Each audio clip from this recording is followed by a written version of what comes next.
Hello dear students, कैसे हैं आप लोग। किशोर वैज्ञानिक प्रोत्साहन योजना 2021, less than 24 hours to go. Are you all ready? चलो, बहुत अच्छी बात है। मुझे लगता है कि आप लोगों ने बहुत अच्छी तैयारी की है। मैंने अनअकैडमी पे कम से कम नहीं तो 11 इसके मॉक टेस्ट लगाए थे, 11 प्रैक्टिस सेशन रखे थे अनअकैडमी पे। सारे प्रैक्टिस सेशन अभी भी सेव हैं, हालांकि अब देखने का टाइम नहीं बचा है, लेकिन जिन बच्चों ने रेगुलरली उन क्लासेस को अटेंड की है उनका केमिस्ट्री पार्ट तो बहुत अच्छा हो ही गया होगा। इसके साथ साथ फिजिक्स और मैथ्स की भी आपने अच्छी तैयारी करी होगी। तो मैं उम्मीद करता हूं KBPY 2021 में, चाहे वो 11th क्लास का बच्चा हो या 12th क्लास का बच्चा हो, अनअकैडमी की जो क्लासेस हमने वहां पे ऑर्गेनाइज की हैं, चाहे वो कंसेप्ट बेस्ड क्लासेस हैं, चाहे वो प्रैक्टिस सेशंस हैं, क्योंकि वहां पोल का ऑप्शन होता है, एनालिसिस का ऑप्शन होता है, तो आप अपनी तैयारी को बहुत अच्छी तरीके से बूस्ट कर सकते हैं। आई होप आप सब ने वो क्लासेस रेगुलर बेसिस पे अटेंड किया होगा और उसका फायदा उठाया होगा। खैर, now it's just less than 24 hours, 24 घंटे से कम समय के बाद आपका पेपर शुरू होने वाला है। तो यहां पे लास्ट मिनट प्रिपरेशन क्या होनी चाहिए, लास्ट 20 आवर्स में या 20 आवर्स प्लस में क्या हमें करना चाहिए, किन किन बातों का ध्यान रखना चाहिए, पेपर देते वक्त किन किन बातों का ध्यान रखना चाहिए, वो हमें थोड़ा सा स्टडी करना है, डिस्कस करना है, ताकि आप लोग का पेपर बहुत अच्छी तरीके से हो जाए। क्योंकि अगर आपकी मेहनत आपके रिजल्ट में नहीं कन्वर्ट होती है तो मेहनत बेकार चली जाएगी। किसी भी प्रकार की पेपर में यदि अनफॉर्चुनेटली कोई गड़बड़ हुई तो आपका नुकसान हो सकता है। तो चलिए शुरू करते हैं। सबसे पहले मैं एग्जामिनेशन की डिटेल दे दूं। एसए स्ट्रीम जो कि क्लास 11 के लिए होती है, उसका ये पूरा पेपर का फॉर्मेट है। आप लोग ज्यादातर लोग इस बात को जानते हैं, बट जो बच्चे नहीं जानते हैं वो लोग समझ लें। 3 घंटे का पेपर है, 2 सेक्शन होंगे, 2 पार्ट होंगे, part A and part B. Part A 60 marks का, पार्ट बी 40 मार्क्स का। एंड 11th क्लास के बच्चों के लिए physics, chemistry, mathematics and biology चारों सब्जेक्ट अटेम्प्ट करना है, मैंडेटरी है। हर एक सब्जेक्ट के पार्ट ए में 15 क्वेश्चंस होंगे, total 60 questions, +1 and -0.25 marking scheme है। यानी हर एक करेक्ट ऑप्शन के लिए, करेक्ट आंसर के लिए आपको यानी हर एक करेक्ट आंसर के लिए आपको +1 मार्क्स मिलेंगे, हर एक रॉन्ग आंसर के लिए आपको 0.25 मार्क्स डिडक्ट कर लिए जाएंगे। एग्जैक्टली पार्ट बी में हर एक सब्जेक्ट में 5 क्वेश्चंस होंगे, थोड़ी अच्छी क्वालिटी के क्वेश्चंस होते हैं, इनमें टाइम ज्यादा देना होता है। एंड चारों सब्जेक्ट मिला के 20 क्वेश्चंस इसमें होंगे। इसमें +2 एंड -0.5 यानी 1/4 नेगेटिव मार्किंग का फॉर्मेट है KBPY के पेपर में, राइट। तो प्लान अकॉर्डिंगली कि कौन सा सब्जेक्ट पहले अटेम्प्ट करना है, कौन सा सब्जेक्ट बाद में अटेम्प्ट करना है। मेरा तो ये सजेशन रहेगा कि स्पेशली 11th क्लास के बच्चों के लिए कि biology, chemistry, physics and mathematics should be the sequence. But दूसरा सीक्वेंस आप ये भी फॉलो कर सकते हैं कि आप पेपर को पेपर मान लो, एंड जो क्वेश्चन आपको आता है वो आप पहले अटेम्प्ट कर लो, जो आपको आसान लग रहा है आप पहले अटेम्प्ट कर लो, जो आपको लगता है जिसमें आप फंस सकते हो उसको एक बार तो आप ड्रॉप करो, लास्ट में जाके देखना। ऑलराइट गाइस, एसएक्स यानी कि क्लास 12 के लिए भी इसी प्रकार का पैटर्न रहता है, लेकिन थोड़ा सा हल्का सा चेंज है इसके अंदर। अगेन 60-40 का रेशियो रहता है ए और बी सेक्शन के अंदर। 4 सब्जेक्ट होंगे, लेकिन इसमें ऑप्शंस होते हैं। 4 में से कोई 3 सब्जेक्ट का आंसर आप 3 सब्जेक्ट पे आप अटेम्प्ट कर सकते हो पार्ट ए में, और इन्हीं तीनों में जो आपने पार्ट ए में चूज किया है 3 सब्जेक्ट का आंसर देने का, इन्हीं तीनों में से कोई 2 सब्जेक्ट आप चूज कर सकते हैं पार्ट बी में।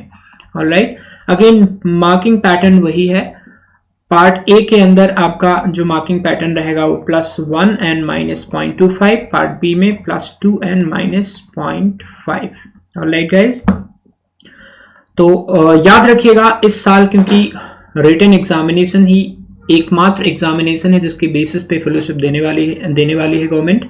अगर आपका रिटन एग्जामिनेशन बहुत अच्छा हो जाता है तो आप बहुत फायदे में रहेंगे और फेलोशिप मिलने के लिए बहुत चांस रहेगा आपका, राइट। लाइक नॉर्मली स्टेज 1 का कट ऑफ 11th क्लास का 45 मार्क्स के आसपास और स्टेज 2 का कट ऑफ अराउंड 55 से 60 के बीच में जाता था, लेकिन एक्सपेक्टेड है इस साल कट ऑफ थोड़ा हायर साइड में जाने का, क्योंकि केवल यही एकमात्र एग्जामिनेशन है जिसके बेसिस पे फेलोशिप मिलने वाली है। 11th में रिलेटिवली फेलोशिप कम नंबर में मिलती है, 12th में ज्यादा मिलती है, तो अकॉर्डिंगली 11th में थोड़ा सा कट ऑफ एक्सपेक्टेड है कि हायर साइड रहेगा, लेकिन क्योंकि 11th में कई सारे क्वेश्चंस जो होते हैं वो 12th क्लास के होते हैं, तो इसकी कट ऑफ नॉर्मली कम ही जाती है। तो आपने जितना भी पढ़ा है, जितनी भी प्रैक्टिस की है, जितनी भी गुरु ज्ञान आपने हासिल किया है, वो सारा आप जो है पेपर में जाके प्रेजेंट कर दो, सब कुछ अच्छा होने वाला है। ऑलराइट बच्चों, चलो हम यहाँ पे कुछ इंपॉर्टेंट टॉपिक के नाम बता दें। हालांकि अभी ये बहुत ज्यादा आपको हेल्प करेगा, आई एम नॉट श्योर, लेकिन लास्ट मिनट पे यदि आप फार्मूला का, की कंसेप्ट का रिवीजन कर दोगे तो हो सकता है आपको उनमें से 2-3 क्वेश्चंस आ जाएं और बहुत अच्छा हो जाए। याद रखना, even 0.25 going to matter in this examination.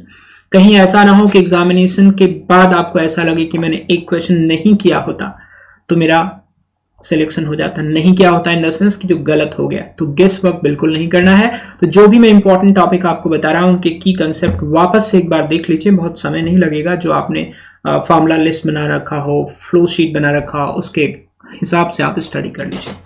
तो ऐसे के लिए इंपॉर्टेंट टॉपिक है आपके मोल concept, equivalent concept, chemical and ionic equilibrium, gaseous state, thermodynamics. हालांकि थर्मोडायनेमिक्स बहुत डेप्थ में नहीं पूछते हैं, बट एटलीस्ट आप लोग को first law of thermodynamics and thermochemistry से रिलेटेड चीजें आनी चाहिए। Atomic structure and nuclear chemistry, nuclear part में अक्सर एक सवाल फिजिक्स में और एक सवाल केमिस्ट्री में आता है। तो रेडियो एक्टिविटी का जो काइनेटिक्स है, जो रेडियो एक्टिव डिसइंटीग्रेशंस का जो फॉर्मूला है, वो जरूर आप लोग एक बार रिकॉल कर लीजिए। Periodic table and chemical bonding, specially chemical bonding जरूर आपका एक बार रिवाइज हो जाना चाहिए। तो जो भी आपने फ्लो शीट बना रखा है उससे आप रिवाइज कर लीजिए, आपको रिकॉल हो जाती हैं चीजें, तो आप आसानी से इनके क्वेश्चंस को दे सकते हैं। अच्छी बात यह है कि इन दोनों चैप्टर्स के साथ टाइम नहीं लगता है।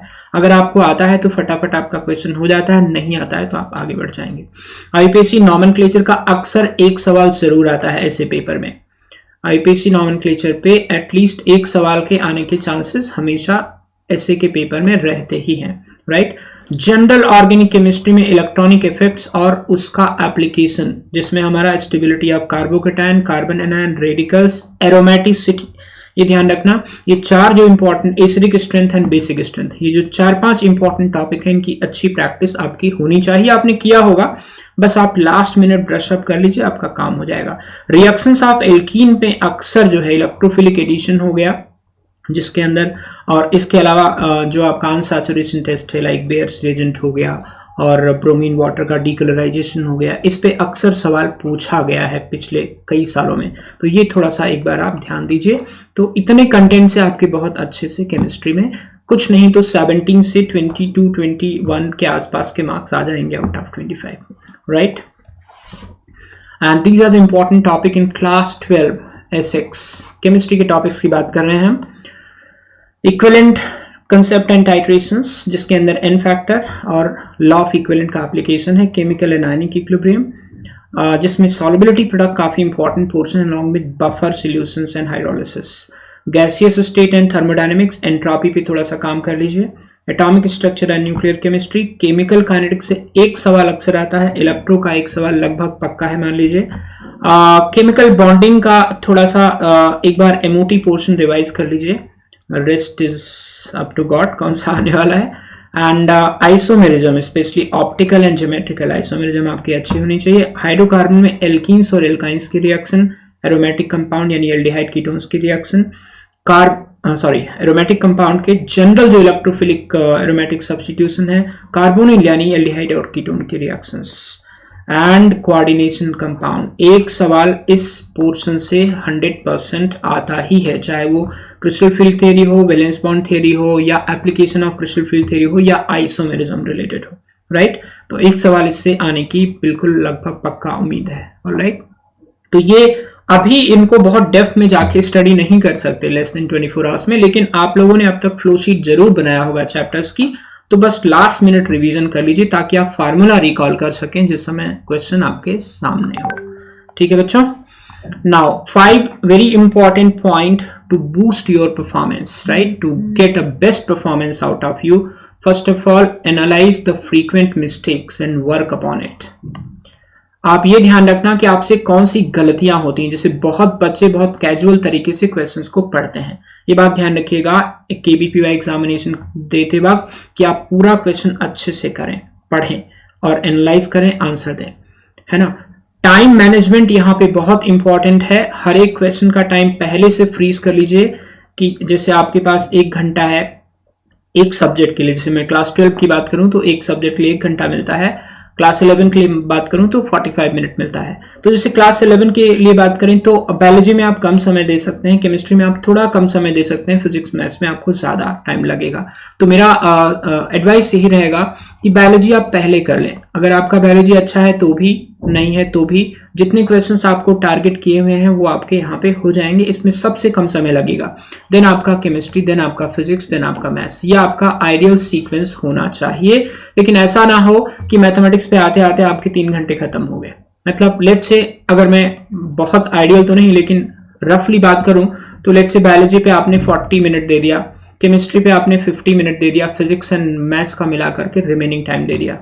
तो this way you can plan, लेकिन it all depends upon toughness level. Like chemistry में हो सकता है थोड़ा टफ आ जाए तो हो सकता है 1 घंटा आपका लग जाए, तो अकॉर्डिंगली यू प्लान। प्लस आपका स्ट्रेंथ कौन से सब्जेक्ट में ज्यादा अच्छा है, प्रिपरेशन कौन से सब्जेक्ट की रिलेटिवली ज्यादा अच्छी है, अकॉर्डिंगली आप लोग डिसाइड कर लीजिए, राइट। अभी लास्ट 24 आवर्स में कोई भी नया टॉपिक मत खोलिए। जितना आपने पढ़ लिया वो अच्छा है, सिर्फ उतना अगर आप पेपर में जाके उस पर्टिकुलर नॉलेज को भी यदि आप कन्वर्ट कर देंगे, उस पे बेस्ड जितना आपने पढ़ा है उस पे बेस्ड क्वेश्चन को करेक्टली सॉल्व कर लेंगे, गलत नहीं करेंगे, तो आपका काम बहुत अच्छे से हो जाएगा। तो do not pick a new topic right now.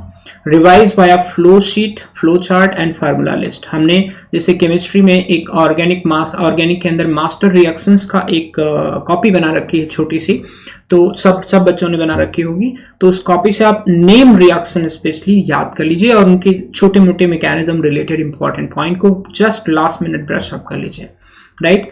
Pick up the important questions from PYQs and revise concept related to this. ये एक्चुअली अभी तुरंत इस पे बहुत ज्यादा काम तो नहीं कर सकते, लेकिन जैसे मैंने बताया ऐसे स्ट्रीम के लिए GOC के कुछ कंसेप्ट हैं जो आपको आनी चाहिए। तो आप GOC पूरा पढ़ने बैठ जाओगे तो बहुत समय लग जाएगा। सिंपली जैसे रेजोनेंस है, इंडक्टिव इफेक्ट है, इसकी एप्लीकेशन है, रोमेटिसिटी है, तो उसका एक छोटा छोटा जो कंसेप्ट है उसको आप जस्ट ब्रश अप कर लीजिए, right. And the most important thing is stay positive, nervous मत होइए, सब कुछ अच्छा है, अच्छा होगा। अगर आपने ईमानदारी से मेहनत की है तो आपको सफलता जरूर मिलेगी। ऊपर वाले के यहाँ देर है अंधेर नहीं है, लेकिन मैं तो कहता हूं देर भी नहीं होनी चाहिए। समय पे यदि आपके नॉलेज का रिवॉर्ड मिल जाए तो ही अच्छा है, राइट। तो बस कमर कस लीजिए, पॉजिटिव रहिए एंड सब कुछ अच्छा होने वाला है आपके साथ। आपने ईमानदारी से इतने समय से प्रिपरेशन की है, आपका पेपर अच्छा होगा and you will come out with flying colours. Best of luck, मिलते हैं एग्जाम के बाद।